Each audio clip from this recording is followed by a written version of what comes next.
మీ business ఏదైనా మీ ఊర్లో promotion చేయాలంటే అది సుమన్ టీవీతోనే సాధ్యం. ఇప్పుడే సంప్రదించండి.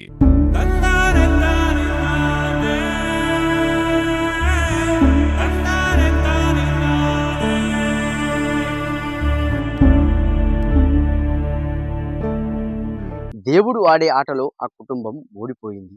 గత 6 నెలల క్రితం మురళీకృష్ణ అనే వ్యక్తి గుండెపోటుతో మరణించగా అతని మృతిని తట్టుకోలేక తల్లి శివలీల గత 15 రోజుల క్రితం మృతి చెందింది. తల్లి మృతిని తట్టుకోలేక చిన్న కుమారుడైనటువంటి కమల్ కృష్ణ గత 2 రోజుల క్రితం గుండెపోటుతో మృతి చెందిన ఘటన చిగురుమామిడి మండలం ఇందుర్తి గ్రామంలో చోటు చేసుకుంది.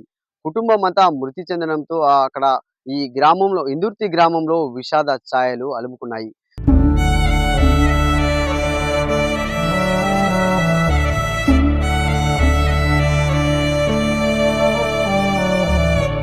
15 రోజుల వ్యవధిలోనే తల్లి, కొడుకు మృతి చెందిన ఘటన ఇందుర్తిలో మాత్రం విషాదం నింపిందని చెప్పుకోవచ్చు.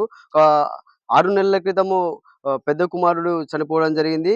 తర్వాత తల్లి 15 రోజుల క్రితం చనిపోవడం జరిగింది. తల్లి మృతిని కూడా తట్టుకోలేక చిన్న కుమారుడు గుండెపోటుతో మృతి చెందిన ఘటన ఇందుర్తి గ్రామంలో విషాదాన్ని నింపింది. ఆమె ఒక వైస్ ఎంపీపీగా కూడా సేవలను కూడా అందించడం అయితే జరిగింది. వాళ్ళ కుటుంబ సభ్యులైతే ఉన్నారు. అసలు ఎట్లా జరిగింది ఈ ఘటన అయితే వారితో మనం మాట్లాడించే ప్రయత్నం అయితే చేద్దాం. చెప్పండి ఏం జరిగింది అసలు? ఎట్లా జరిగింది ఈ ఘటన? ఆమె పెద్ద కుమారుడు బుర్ర మురళీకృష్ణ కొద్ది రోజుల క్రితం అనారోగ్యంతో గుండెపోటుతో చనిపోవడం జరిగింది. ఆ బాధను తట్టుకోలేక ఈమె బుర్ర శివలీల గారు ఈమె పదే పదే తన కొడుకుని గుర్తు చేసుకుంటూ ఆ బాధతోని అనారోగ్యం పాలైంది. హాస్పిటల్ తీసుకుపోయినా కూడా బతకలేదు. చనిపోవడం జరిగింది మొన్న. ఆమె చనిపోయినాక 15 రోజుల వరకే ఆమె చిన్న కుమారుడు రందితోని తల్లి చచ్చిపోయింది, అన్న చచ్చిపోయిండనే బాధ భరించలేక తీవ్ర అనారోగ్యంతో గురి కావడం జరిగింది. అయిన తర్వాత ఈయనను కూడా హాస్పిటల్ తీసుకుపోవడం జరిగింది.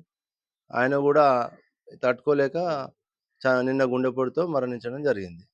అంటే ఇప్పుడు ఆమె ఇప్పుడు వైస్ ఎంపీపీగా కూడా సేవలందించిందంటున్నారు. ఏ సంవత్సరంలో ఆమె వైస్ ఎంపీపీగా సేవలందించారు? ఆమె ఇందుర్తికి ఎంపీటీసీగా గెలవడం జరిగింది. జడ్పీటీసీగా కూడా కంటెస్ట్ చేసింది అప్పుడు. ఎంపీటీసీగా గెలిచి చిగురుమామిడి మండల్ వైస్ ఎంపీపీగా పనిచేయడం జరిగింది.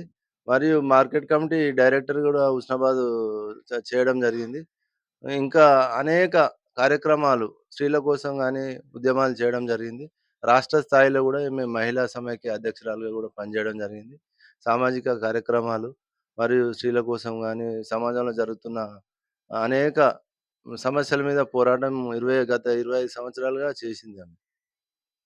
అంటే ఒక కుటుంబానికి సంబంధించినటువంటి పు నలుగురు గూడా మృతి చెందిన వాళ్ళ భర్త గత 10 సంవత్సరాల క్రితం మృతి చెందడం జరిగింది. ఈమె ఆహ్, ఆహ్, గత 6 నెలల క్రితము పెద్ద కొడుకు ఆహ్, ఆహ్, పెద్ద కొడుకు కూడా మృతి చెందడం జరిగింది. అంటే కుటుంబం మొత్తం కూడా ఒక ఏం దిక్కుతోచని పరిస్థితిలో గూడా ఈ కుటుంబం పడిందని చెప్పుకోవచ్చు. అంటే ఇప్పుడు వాళ్ళ కొడుకు కూడాను చెప్పండి ఎట్లా జరిగిందసలు? మీ నానమ్మ ఎప్పుడు చనిపోవడం జరిగింది? నానమ్మ మొన్న 13 డేస్ బ్యాక్ చనిపోయింది. హ్మ్. తర్వాత బాబాయ్ చనిపోయిండు. హ్మ్. చిన్న బాబాయ్. హ్మ్. డ్యాడీ ఒక 1 ఇయర్ క్రితం డ్యాడీ చనిపోయిండు హార్ట్ హ్మ్. అటాక్ తోని. హ్మ్. అంటే ఇప్పుడు ఎవరెవరు ఉంటారు మీ ఇంట్లో? అమ్మ, నేను, నానమ్మ, బాబాయ్. హ్మ్. చూడచ్చు చాలా విషాదకరమైనటువంటి ఘటన. అంటే ఒకే కుటుంబానికి చెందిన వారు వరుసగా మృతి చెందడంతో ఇందుర్తి గ్రామంలో అయితే విషాద ఛాయలైతే అలుముకున్నాయి. ఆమె ప్రజాసేవలో కూడా ఎంతో మందికి ఆహ్, ఆహ్, మహిళల మహిళలకు అందించే కార్యక్రమాల్లో గూడా ఆమె ముందుండేది.